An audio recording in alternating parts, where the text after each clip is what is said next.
안녕하십니까. 이번 시간에는 타임 시리즈 데이터 상에서 이상치 탐지를 하는 방법론에 대해서 살펴보도록 하겠습니다. 우선 논문들에 대한 리뷰를 진행하기에 앞서 이렇게 이 주제와 각각의 논문들을 선택한 이유부터 설명드리겠습니다. 최근 아노말리 디텍션에서는 기존 모델들을 융합해 만든 새로운 모델들을 만들어 생성해 아노말리 디텍션을 타임 시리즈에서 하는 방법들을 고안해냈습니다.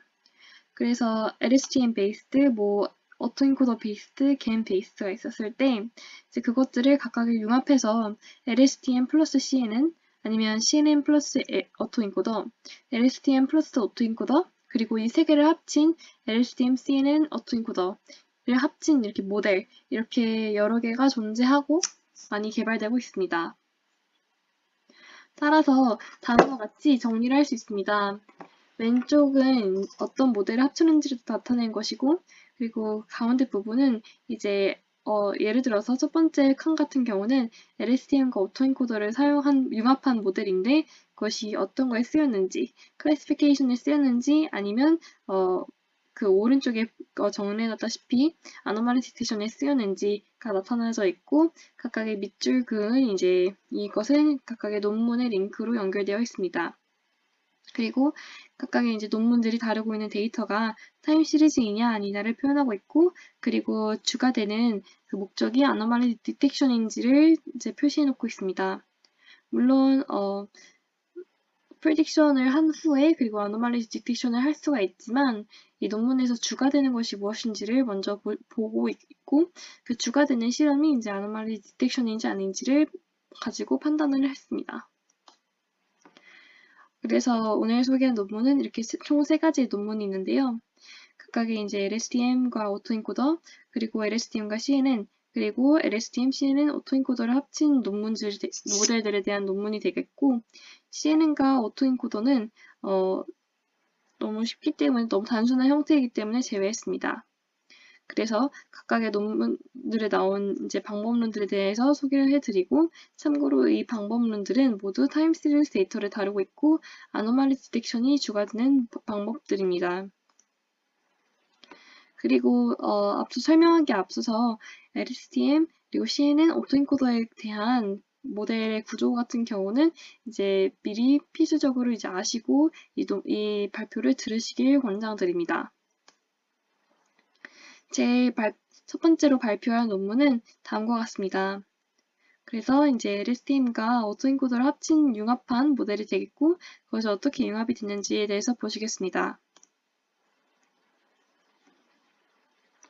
우선 베리에이션 오토인코더에 대해서 보시겠습니다. 베리에이션 오토인코더는 제너레이티브 모델 중의 하나입니다. 따라서 입력 데이터와 비슷한 분포를 갖는 데이터를 생성하기 위해 이상적인 샘플링 함수 Q를 도입합니다. 따라서 오른쪽 위 상단 오른쪽에 보시면 이렇게 로스 펑션은 각각이 reconstruction error와 regularization term이 있는데 reconstruction term은 이제 입력 데이터와 비슷하게 복원되어야 된다는 조건을 가지고 있고 regularization term은 reconstruction이 잘 된 이상적인 샘플링 함수의 z값이 prior pz와 같았으면 하는 조건입니다. 그리고 헷갈리는 게 베리에이션 오토인코더 같은 경우는 오토인코더와 구조는 같겠지만 이제 목적 자체가 다릅니다. 오토인코더는 제너레이티브 모델이 아니라 매니폴드 러닝의 일종입니다. 따라서 앞에 인코더 부분, 즉 레이턴트 벡터로 투영시키는 것이 중요하고 거기에 따라서 이제 디코더 부분이 따라오는 것으로 이해하실 수가 있고 베리에이션 오토인코더 같은 경우는 앞서 말씀드렸다시피 제너레이티브 모델이기 때문에 앞에 이제 인코더 부분은 디코더 부분에서 이제 딸려온다는 것을 생각하시면 되겠습니다. 따라서 이런 목적이 다르고 각각의 목적 덕분에 이 베리에이션 오토인코더 같은 경우는 레귤라이제이션 텀이 존재하고 프라이어에 대한 컨디션을 부여하고 있습니다. 따라서 z 벡터가 프라이어 pz와 같은 분포를 따르게 됩니다. 참고로 오토인코더 같은 경우는 이제 디코더가 중요하지 않고 인코더가 중요하기 때문에 생성 시점마다 z는 계속 변하고 있다고 합니다. 그래서 이번 논문에서 설명해드릴 이제 모델은 다음과 같은 그림으로 압축시킬 수 있습니다. 각각의 시그널이 있었을 때 인풋이 각각의 x1부터 xt까지 시점이 있고 각각의 이제 인풋이 들어가기 앞서서 프라이어 분포를 정의를 합니다. 그리고 이제 x가 인코더와 디코더로 들어가게 되는데 인코더와 디코더는 각각 LSTM 구조를 갖고 있는 것을 보실 수가 있습니다. 먼저 인코더부터 보시겠습니다. LSTM과 그 뒤에 오는 리니어 모듈줄로 각 포스테리어 Z1의 민과 커베리언스를 구합니다.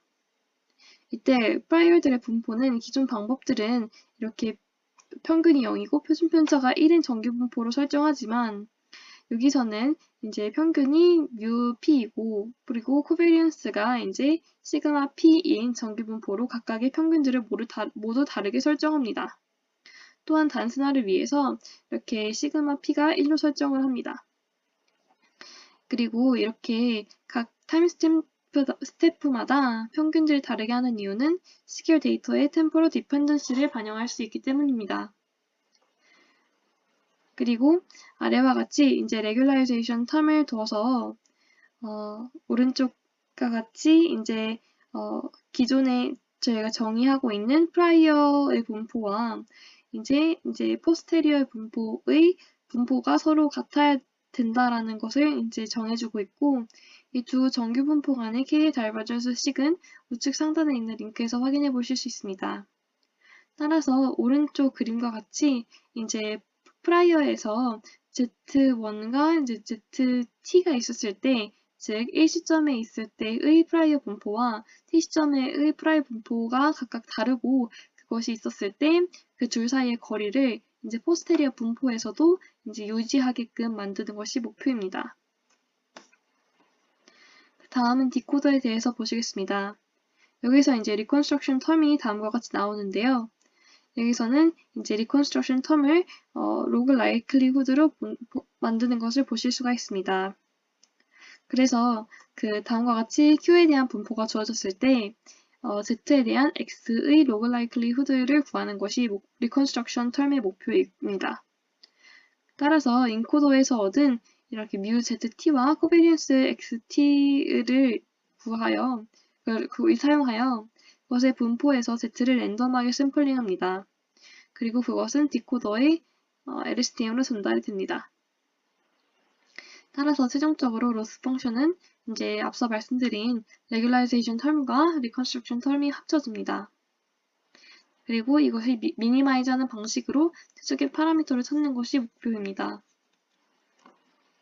이렇게 학습이 됐으면 이제 아노말리 디텍션을 하는 것에 대해서 보시겠습니다.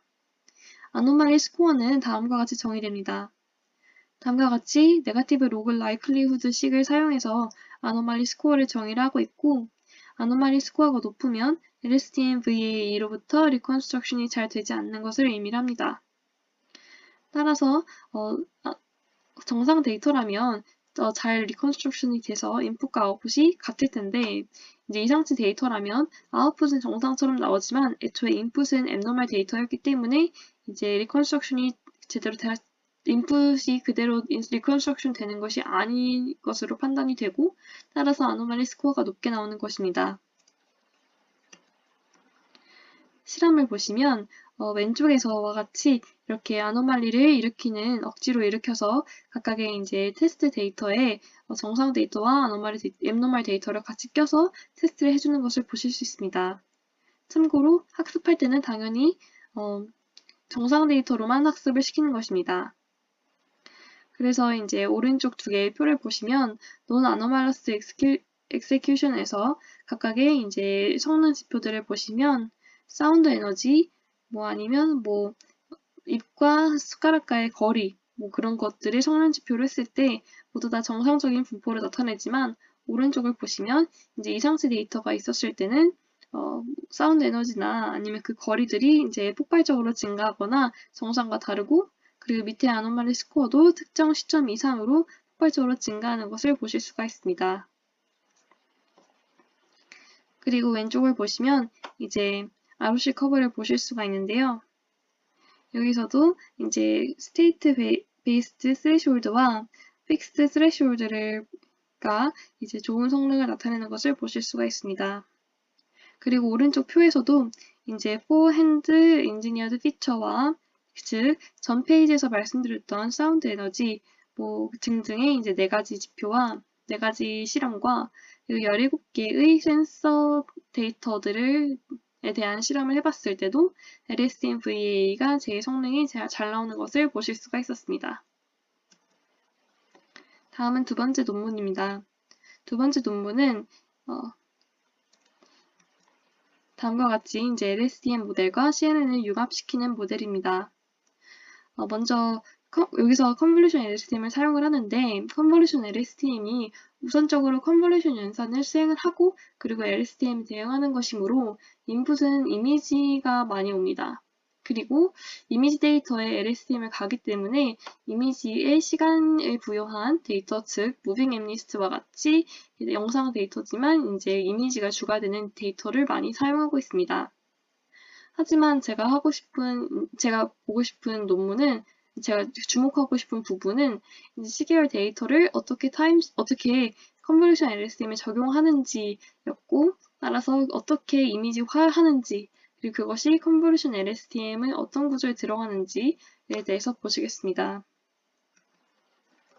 우선 컨볼루션 LSTM을 보시면 컨볼루션 LSTM은 컨볼루션 네트워크에서 공간적 정보를 사용할 수 있는 것과 얻을 수 있는 것과 LSTM에서 이제 시간적 정보를 얻을 수 있는 그 두 가지 특징을 가지고 있습니다. 따라서 기존 LSTM 같은 경우는 이제 그 입력, 망각, 출력 게이트 그리고 셀 입력값, 셀 출력값, 셀 상태값이 1차원이었다면 여기서는 이제 나머지 한 차원은 채널이나 필터인 3차원 텐서입니다. 그리고 LSTM에서 이제 곱으로 항해지던 그 오퍼레이션이 모두 컨볼루션 오퍼레이션으로 대체됩니다. 따라서 여기서는 웨이트를 줄이는 효과를 얻을 수 있다고 합니다. 그래서 다음 논문 같은 경우는 오른쪽 상단에 링크가 있고 이것은 처음 컨볼루션 LSTM을 제안한 논문에서 가져온 것입니다. 따라서 이 부분은 이제 위 논문을 참고하시고 그리고 컨볼루션 LSTM에 대한 이해를 위해서 한번 보시면 되겠습니다. 컨볼루션 LSTM은 시계열의 예측 문제를 목적식 하는 것을 보시면 인풋으로 이제 xt 플러스 1과 xt 플러스 k 즉 t 시점 이후에 이제 값들을 예측하는 그것이 또 인풋으로 그것이 주어졌을 때 이제 그 t 시점 전에 있는 시계열이 주어졌을 때 다음번에 이제 그 t 플러스 1부터 t 플러스 k의 확률을 구하는 것이고 그것이 이제 다음 목적식의 아웃풋이기도 합니다.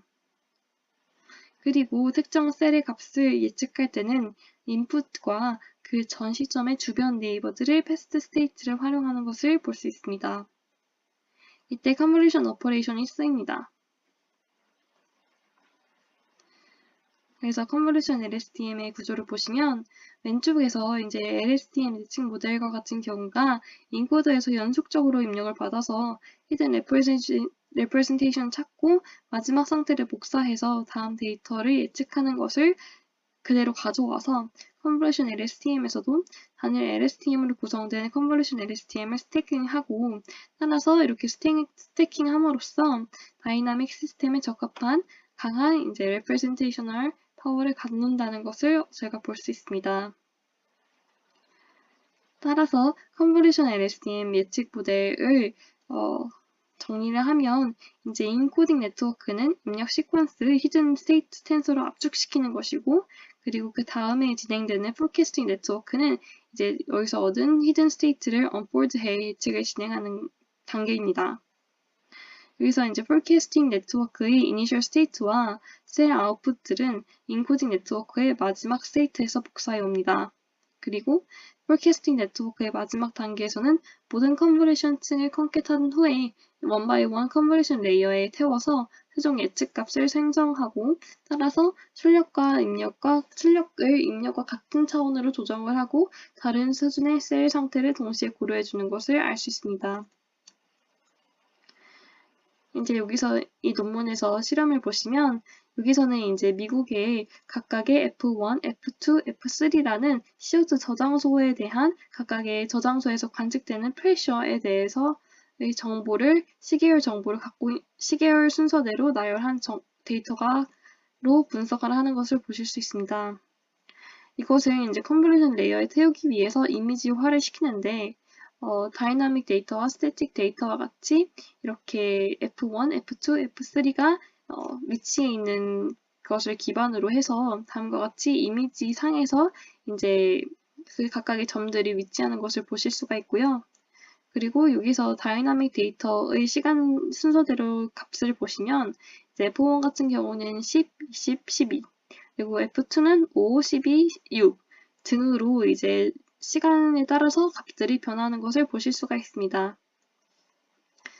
참고로 F1은 CO2를 주입하는 관측소이고 F2, F3는 관측만을 하고 있는 이제 CO2 저장소입니다.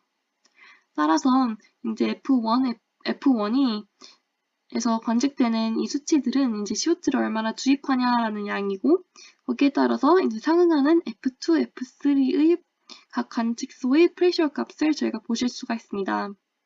그리고 밑에 스태틱 데이터 같은 경우는 이제 시간이 지나도 그 값이 유지가 되는 데이터를 골라온 것이고 예를 들어서 뭐 permeability라고 해서 그 토양에 얼마나 공기가 통하는지 즉 시간에 따라도 뭐 CO2가 주입이 돼도 변하지 않는 그 데이터를 갖고 있습니다. 그래서 여기서는 이제 인풋을 3개의 층을 합쳐서 스태킹해서 넣는데요. 보시면 이제 파란색으로 된 한 층의 다이나믹 데이터와 두 층의 스태틱 데이터를 같이 넣습니다. 여기서 2개 층 스태틱 데이터는 각각이 이제 통기성과 토양 공급성을 나타내고 있습니다. 물론 이 통기성과 토양 공급성은 시간이 지나도 이제 변하지 않고 오직 변하는 것은 F1의 인젝션 레이트와 거기에 상응하는 이제 F2, F3의 프레셔 값이 되겠습니다. 그래서 이렇게 스태킹된 인풋을 컨볼루션 LSTM에 통과시킨 뒤에 fully connected layer와 linear transformation을 거쳐서 최종으로 예측된 프레셔 값을 도출시킵니다.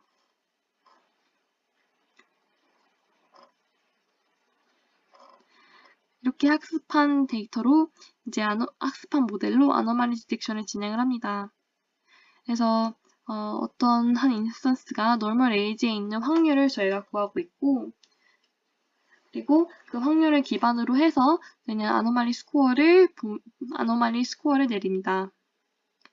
그래서 아래와 같이 보시면 이제 어떤 그 확률이 그 노멀 레인지 안에 있을 확률이 어떤 기준보다 크다면 노멀이고 기준보다 작다면 이제 그 노멀 레인지에 있지 않다고 내려지기 때문에 어노말리라고 판단이 됩니다. 그래서 이 실험을 보시면 우선 볼드 표시로 된 2.0 그리고 0.8에 반복돼서 나타나는 이 선 같은 경우는 프레셔 레이트라고 보시면 되겠습니다. 그래서 F1 관측소에 이렇게 CO2를 주입을 해서 프레셔를 넣었다가 그리고 안 넣었다가 안 넣었다가 하는 행동을 보실 수가 있고 이제 프레셔를 넣으면 이제 좀 있다가 이제 점차적으로 프레셔가 증가를 하고 그리고 프레셔를 이제 줄이면 점점 또 그 파란색 선과 같이 이제 프레셔가 감소를 하고 그리고 또 CO2를 주입을 하면 다시 프레셔가 높아지고 그리고 또 CO2를 넣는 프레셔가 없어지면 이제 그 관측소 F2, F3에서 이제 관찰되는 CO2 프레셔 값이 줄어드는 것을 보실 수가 있습니다. 오른쪽 표를 보시면 이제 예측 모델로 컨볼루션 LSTM을 사용하는 것이 이제 CNN과 각각의 LSTM 각각의 모델들을 사용해서 예측하는 것보다 성능이 더 좋다는 것을 볼 수 있습니다.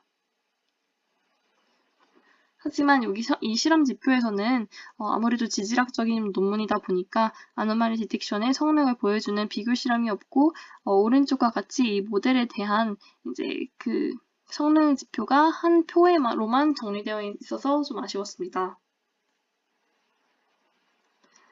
그 다음으로는 이제 빨간색 선과 같이 앱노말이 발생하는 것을 보실 수가 있는데요. 앱노말은 다음과 같이 이제 예측값이 어떤 컨피던스 인터벌보다 밖에 있는 경우와 그 인풋과 아웃풋의 차이 레지듀얼 값이 절대값 3 곱하기 시그마보다 큰 경우에 이제 비정상 데이터가 발생한다고 정의하고 있습니다.